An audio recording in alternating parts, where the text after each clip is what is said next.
In the 1500s, England broke away from the Roman Catholic Church and created a new church called the Church of England. Everyone there had to belong to the church. There was a group of people called separatists that wanted to separate from the Church of England.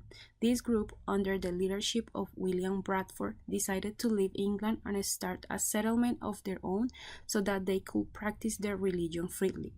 Bradford went to Virginia Company and asked them for permission to establish a new colony in Virginia. This company agreed, so the Pilgrims set sail on the Mayflower in September 1620 towards Virginia. The Pilgrims had a long and difficult journey across the Atlantic Ocean. A storm blew them off course, so instead of landing in Virginia, they did it in the north in Cape Cod. The Pilgrims decided to settle in this area and call it Plymouth.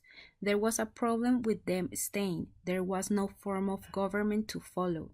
The Virginia Company had given the Pilgrims a charter to settle in Virginia. This charter was not valid in there.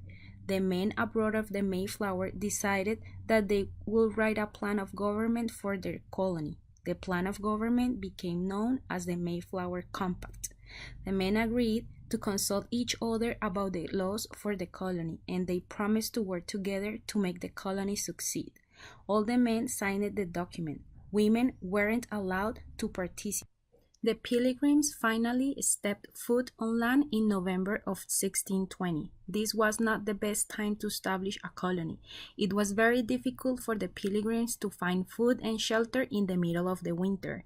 By the time spring arrived, half of the colonists have died. When spring arrived, the Pilgrims set out to plant crops and build their colony. The Pilgrims were told how to plant corn and other crops, and how to trap animals for food and clothing by Simon Set and Squanto. By fall, the colony was safe, and to celebrate their success, they celebrate the first Thanksgiving. In 1630, another group left England in search of religious freedom. This group was called the Puritans. The Puritans wanted to leave the Church of England to become pure and getting rid of Catholic practices. The Puritans didn't want to separate entirely from the Church of England. They wanted to make reforms or changes.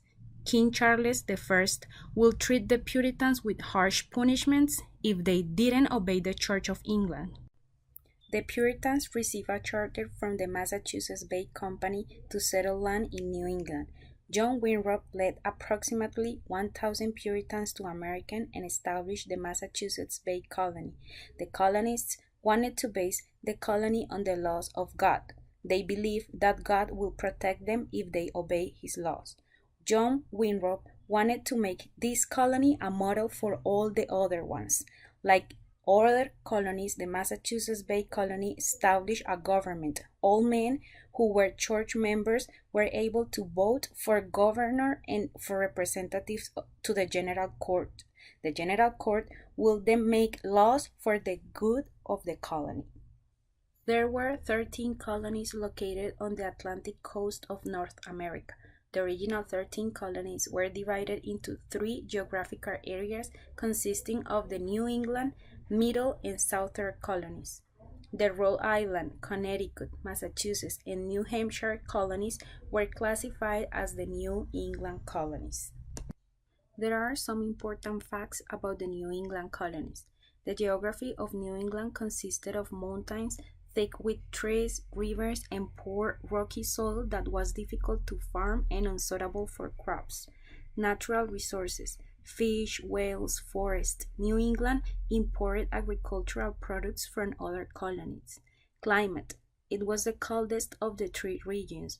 Mild and short summers leading to long, cold winter but less disease than in warmer colonies. Trade: exports: fish, whale products, ships, timber products, fur, maple syrup, copper, livestock products, horses, rum, whiskey, and beer.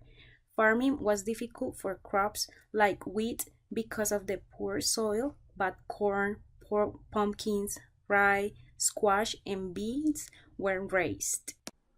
All the systems of government in the New England colonies elected their own legislature. They were all democratic. They all had a governor, governor's court, and a court system.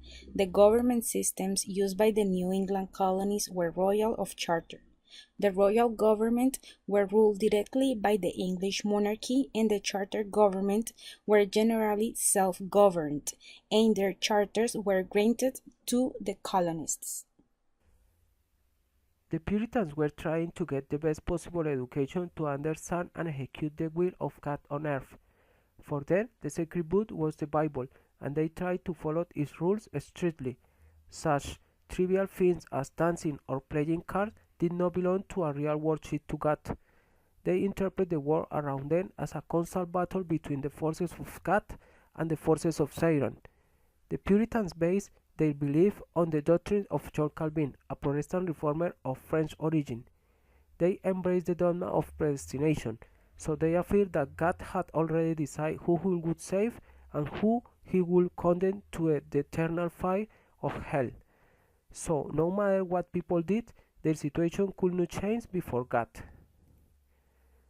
No one knew whether he would enjoy the gentle celestial breeze or burn eternally like the wheat of a lamb. With the passage of time, the Puritan minister began to preach repentance.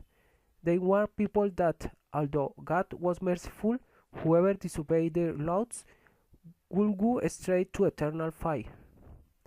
Those preachers taught of hell. They keep it burning because they could keep people in line. Jonathan Edwards, preacher of the 18th century, once spoke on the subject. Sinners in the hands of an angry God. So terrifying were their description of the abyss that other clerics had to give emotional support to the dismayed congregation that heard the sermon.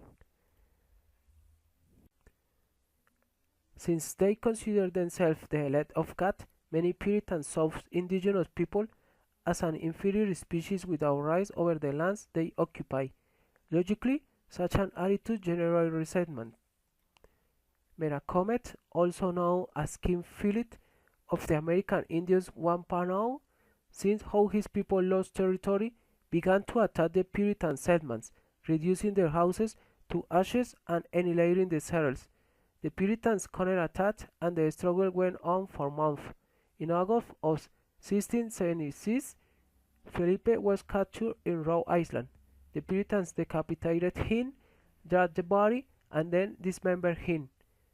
Thus ended the war of King Philip and the independent life of the indigenous people of New England.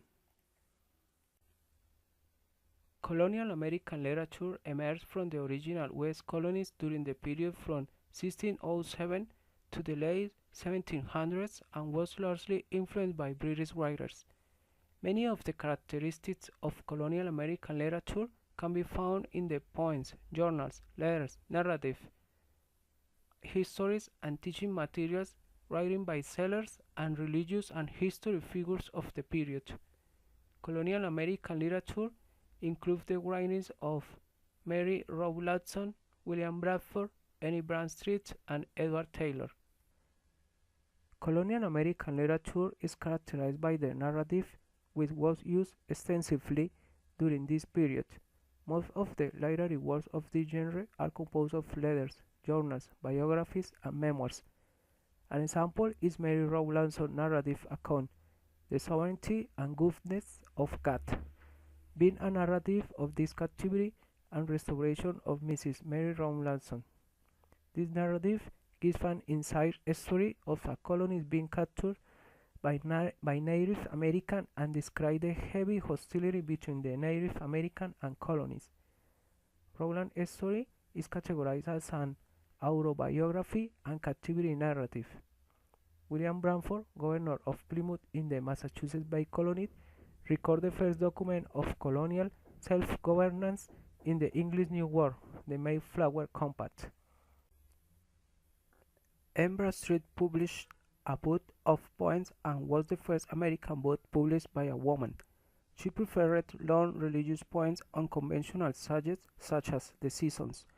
Religion is prominent in colonial American literature and can be found mostly in Puritan writings. The Puritans wrote about the religious foundation of many of their settlements. especially the exodus from Britain, and employed the constant theme that God should be worshipped. They also used texts that prepared them for worship. This literature helped them spread the message of God, suggesting that life was a test and the soul would face damnation if that test was failed. Ambition and hard work were continuously stressed. Many of the Puritan girls were writing in poetry form. Amber Street Poetry and Pastor Edward Taylor's preparatory meditations are good examples of religion texts of the era. Samuel Sewell's diary, which records the years 1674 to 1729, his diary records the transition from the change from the early, still religious lives of the Puritans to the later, more worldly Yankee period of mercantile wealth. It was this style of writing that led to the Puritans and Great of Awakening movement. Non-Puritan writers also used religion to show the religious tension Americans.